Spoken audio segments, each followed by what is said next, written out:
1. My name is Charlie. I am a woman. I am 37 years old. I have blonde hair and blue eyes. Some people say I am pretty. I work as a professor. I teach economics at a big college. I like my job very much. My students are young. They have a lot of energy. My life is usually very quiet. I go to work every day. After work, I come home. I read books. I have some friends, but I am not dating anyone. I am single. Sometimes I feel a little lonely in my quiet life. This semester, a new student came into my economics class. His name is Mike. He is very young. He is only 19 years old. He has dark hair and a nice smile. He always sits in a chair near the front of the room. Mike is a clever student. He understands economics well. He asks good questions about the lessons. But sometimes I see him looking at me. He looks at me when I am teaching. He looks at me when I am writing on the board. It is a different way of looking. It is not like how the other students look at me. It is a look I notice. 2. After class, Mike often stayed. Other students left quickly, but Mike waited. He always had something to say to me. It was usually about the lesson, but sometimes it was more. He would look at me and smile. "Professor Charlie," he said one afternoon, "your lecture today was really interesting. You explained things very well." His eyes looked friendly when he said this. Another time he said, "You look very nice today, Professor. I like that color on you." He said it quietly, and I felt my face get warm. I was surprised by his words. He was my student. He was only 19 years old. My mind started to think. "Charlie, be careful," I told myself. "This is not right." He was too young for me, and I was his professor. There was a rule about this. It was wrong to have these kinds of talks. When he tried to talk about things that were not economics, I tried to stop him. "Mike," I would say, making my voice sound strong, "do you have a question about the lesson? We should talk about economics." I wanted to be professional. I needed to set a clear line. I told him, "My personal life is my own, Mike, and yours is yours." I tried to show him that our talks must only be about college and lessons. I tried to push away the strange feeling his words gave me, but it was difficult. A small part of me felt a little bit happy when he said nice things. It had been a long time since someone paid me this kind of attention. It felt nice to be noticed. But I knew it was a bad idea. I knew I had to be strong. I had to be careful. He was my student, and that was the most important thing. I tried hard to remember this every time he stayed after class. 3.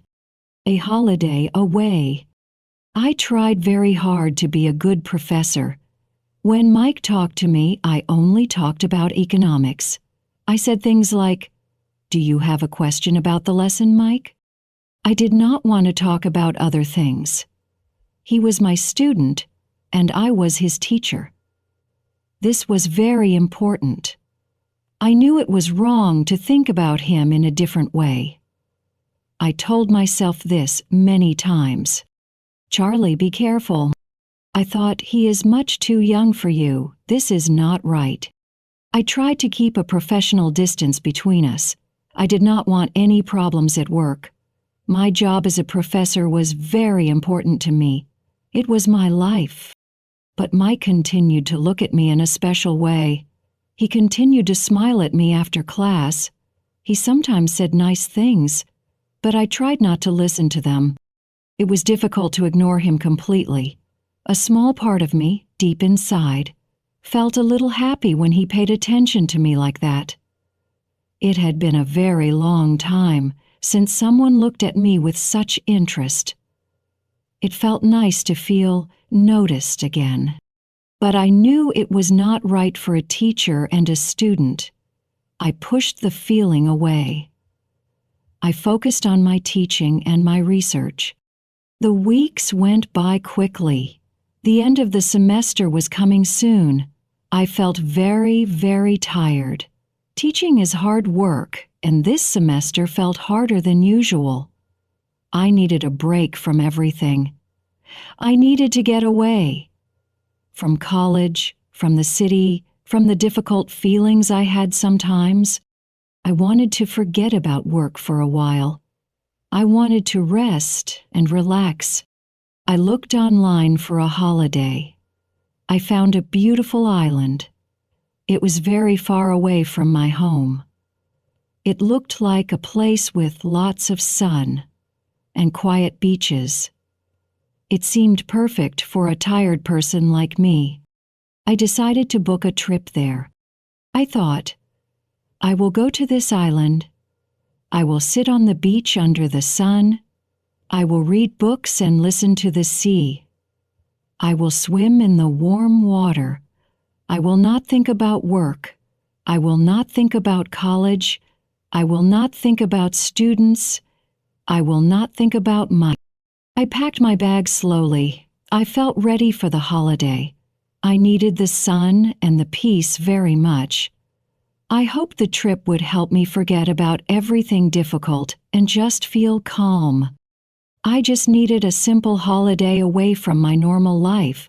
I looked forward to leaving the city and flying to the warm, sunny island. It felt like a good plan.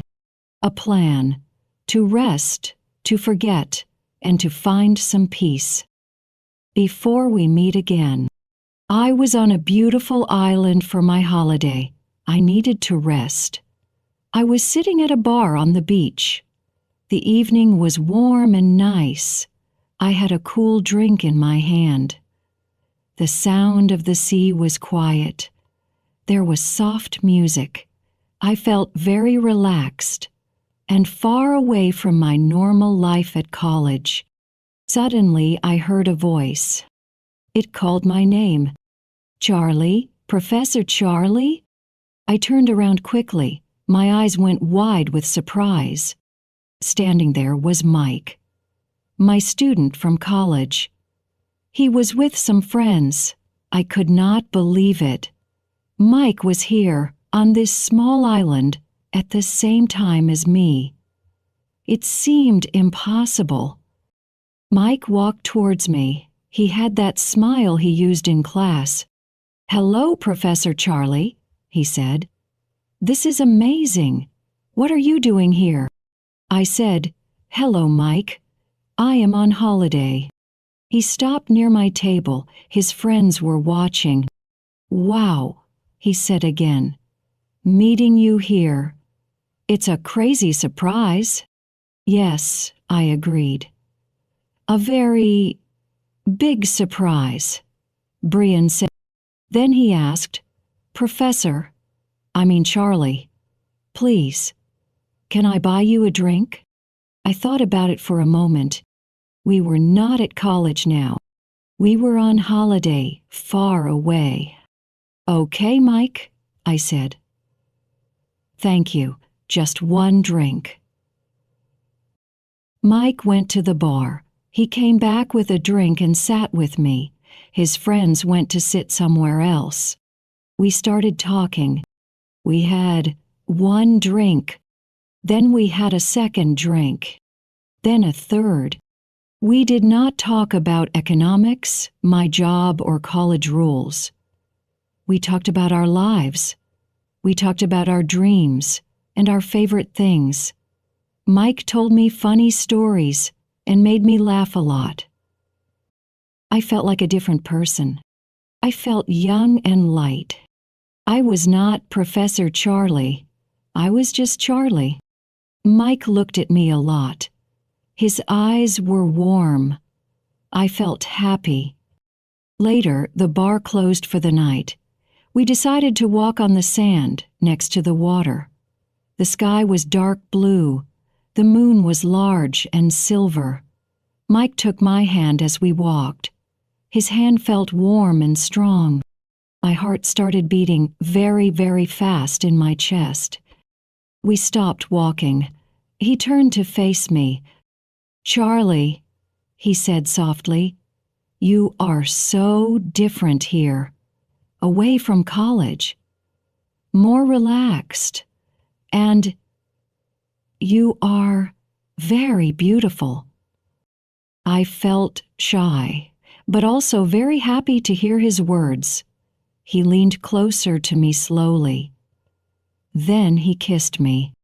My mind told me, "No, this is wrong. He is your student." But my body did not listen. I kissed him back. The kiss was long and exciting. It felt like everything else in the world stopped. After that, we walked from the beach to the hotel where Mike was staying. We went to his room. We spent the night together. There we talked more. We kissed more. 5. One night on the island. It was a night I will not forget. It felt very new. It felt very exciting. But deep inside, I knew it also felt a little bit wrong. He was 19. I was 37. He was my student. But on that island, for one night, we were just Charlie and Mike. One drink became 2 drinks. Then it was 3. We sat at the beach bar. The music played softly.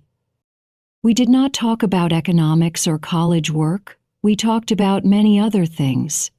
We talked about our lives. Mike told me about his family and his dreams. I told him a little about my quiet life. We talked about films we liked and music we listened to. Mike's friends were with us sometimes. They were loud and young. But mostly, it was just Mike and me, talking. He was easy to talk to. He made me laugh many times. I felt happy and light. I felt like I was young again, like I was 20 years old, not 37. I forgot I was Professor Charlie. I was just Charlie, a woman on holiday. Mike was not my student here. He was just Mike, a charming young man. It felt good to be just Charlie, with just Mike. The bar started to close. People began to leave. Mike and I walked from the bar onto the beach. The sand was soft under our feet. The sky was dark, but the moon was big and bright.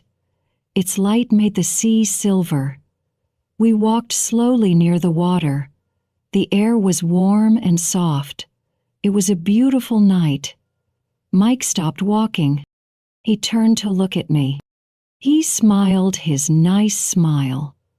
"You are very different here, Charlie," he said. "Not like in class. More relaxed. I like this, Charlie." He took my hand. His hand felt warm and strong around mine. My heart started to beat very fast, like a little bird inside my chest. I did not take my hand away. He looked into my eyes for a long moment. Then he said, his voice quiet, "You are very beautiful, Charlie." I felt my face grow warm. I felt confused. I felt happy. I felt a little scared, too. This was happening. This was real. Mike leaned closer to me. He kissed me. It was a soft kiss at first, on my lips. Then it became a longer kiss. My mind told me, "No, Charlie, stop. This is wrong. He is your student." But my body felt warm. My heart felt full. It said, yes, my body and my heart wanted this. We kissed more on the beach, under the moon. It felt exciting and a little bit wild. After some time, Mike asked if I wanted to come back to his hotel room. I said yes. We walked from the beach to his hotel. His room was small. It looked like a young man's room, a little bit messy. We went inside. We talked more. We kissed more. We spent the night together in his room. It was a night I will not forget. It felt very new and very exciting. It felt like I was doing something I should not do. It felt a little bit wrong. But in that moment, it felt right. 6. Back home and the cold truth. The next morning, the sun was bright. I woke up in Mike's room. My head felt heavy. Nursed, I felt a strong wave of guilt. What did I do? He was my student. This was wrong, but then I also felt a strange happiness. The night before felt good. I liked being with him. I felt alive. Mike woke up. He smiled at me. "Good morning, Charlie," he said. He seemed happy, too. We had breakfast. It was a little quiet at first. I knew I had to say something. "Mike," I said carefully, "last night, back at college, it can't happen again." I felt nervous. He looked at me. "I know," he said. "But I like you, Charlie, a lot. Can we maybe see each other sometimes? Quietly? In secret?" He looked serious. Part of me wanted to say yes. My heart felt warm when he said he liked me. Maybe we could be very careful. Maybe it could work. "Maybe," I whispered. "We would have to be very, very careful." The holiday ended too quickly. We were back in the city, back at college. Everything felt different. In class, Mike did not look at me. He looked down at his book the whole time. He did not smile. He did not try to catch my eye. After class, he did not wait for me. He quickly left the room with his friends. He seemed like a different person. He was the student again, and I was the professor, but he was cold. I felt confused and hurt. Why was he acting like this? I sent him a text message. "Hi, Mike. Are you okay? Can we talk?" He did not write back. Days passed. He continued to ignore me. I felt a knot in my stomach. What was happening? One afternoon, I was walking near the student cafe. I heard loud voices and laughter. I heard Mike's voice. He was with his friends. I stopped for a moment. I heard one of his friends say, "So, Mike, did you really do it with Professor Pretty Eyes on the island?" Mike laughed. It was a loud, proud laugh. "Yeah, man, easy. Won the bet, $100, 0 cents. She was all over me after a few drinks on the island. Told you I could get her. Pay up."